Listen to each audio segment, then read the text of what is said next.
This podcast contains explicit and politically incorrect content.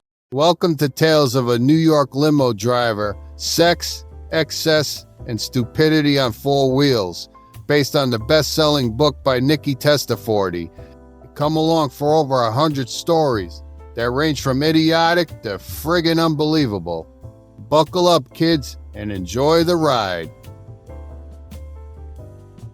The Sultan.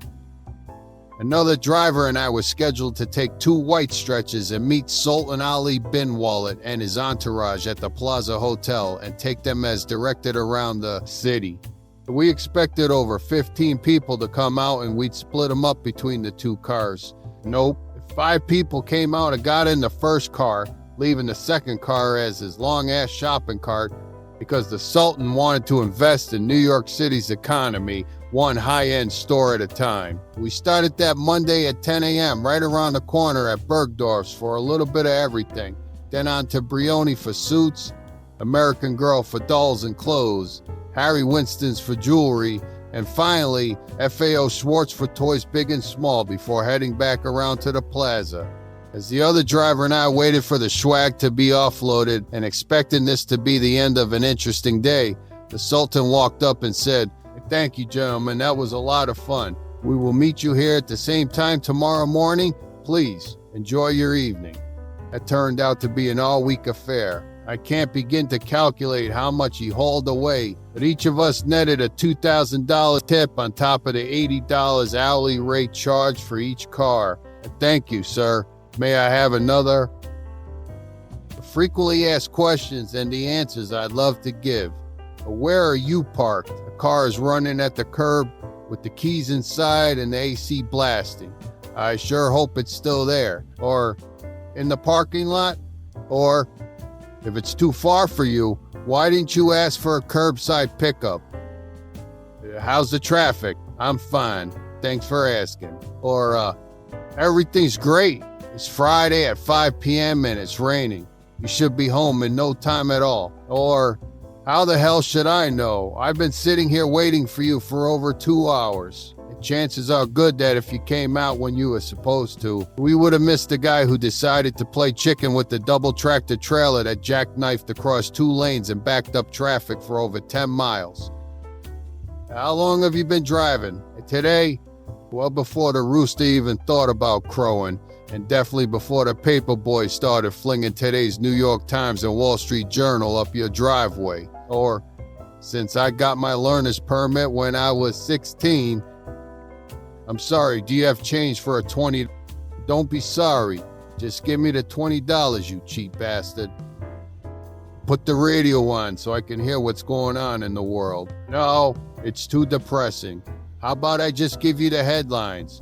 A carpet bombed Afghanistan today, and a joint venture was formed between Halliburton and Bechtel, who'll be awarded a $14 trillion contract to turn the country into the world's largest casino, complete with airport runways long enough to land the skidding 747. The first-time unemployment claims are up due to another hellacious round of corporate layoffs. The total number of unemployed is down due to their benefits running out before they could find another job, and also the hiring freezes that are the norm today. But there's good news to report. Stocks are way up at the companies reporting layoffs. It's another great day on Wall Street. In order to level the playing field and assist the fans in emulating the players, fans will now be able to purchase steroids from the same vendors that hawk obscenely overpriced hot dogs, pretzels, and beer in the stands. HGH, folks. Get ya HGH.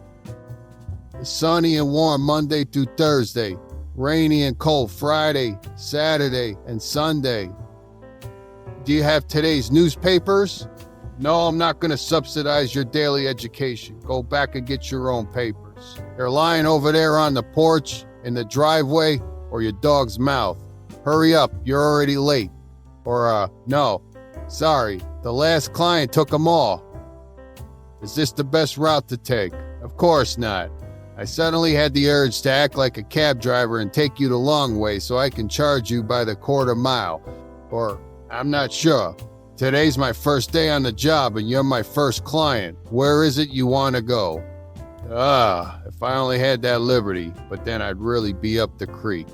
Probably end up selling pencils on the street corner or flipping burgers with an ugly paper hat on my head. Unless you're colorblind. Now, please don't ever call what I drive a taxi. No matter if it's a sedan or a stretch, it's a limo. The difference is that taxis are yellow, have signs on the roof, meters on the dash, and guys who drive like kamikazes and don't speak English. Wait, scratch those last two. A father's anguish. A driver from Venezuela who spoke no English picked up a client and his wife for a trip to New York City for an early dinner and a Broadway show. Halfway down, the driver's phone rings and he starts screaming and wailing something in Spanish. He drops the phone on the floor and pulls the car across 2 lanes of traffic and stops on an overpass. He throws the car in park and gets out, leaving the client stunned, wondering what the hell was going on with him. The driver walked around the front of the car, peered over the overpass, and then started climbing up on top of the retaining wall, looking like he was getting ready to dive over. The client sees this and runs out to stop the guy, when, as luck would have it, a cop pulls up behind the car and gets out to quell the situation. The client tells the cop that the guy doesn't speak any English, at which point the cop starts talking to the guy in Spanish. After about 10 minutes, he finally gets him down and tells him to lean against the car, where he attempts to calm him down to no avail. The cop informs the client that the driver just found out that his young daughter died suddenly, and now he feels like he has nothing else to live for. The client called the limo company to let them know what just transpired and to also send a car with 2 drivers, one driver to take the client into the city and another to take the grieving gentleman home. Shortly thereafter, the driver flew back home to Venezuela to grieve with the rest of his family. Dr. Love. I'm waiting to pick up a semi-regular client who's coming off a British Airways flight from London. Now, this guy is my kind of client. Generous, likable, and a great conversationalist with a sense of humor. I wish they were all like that. His job would be so much easier. I decided to have some fun with him. On the waiting sign, I put Dr. Love. I can hear him cracking up when he sees it. As people are filing out of customs, they're all looking at the sign and the reactions range from quizzical to snickers. A very beautiful African-American woman with a lot of panache comes up to me and says, "You really waiting on Dr. Love?"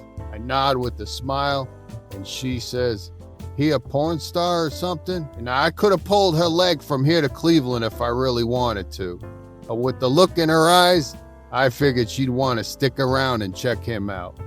I can guarantee that she'd be very disappointed when instead of her mental image of a well-hung Dr. Love, a short, white-haired advertising executive on crutches comes out. So instead, I tell her, "Nah, nothing like that."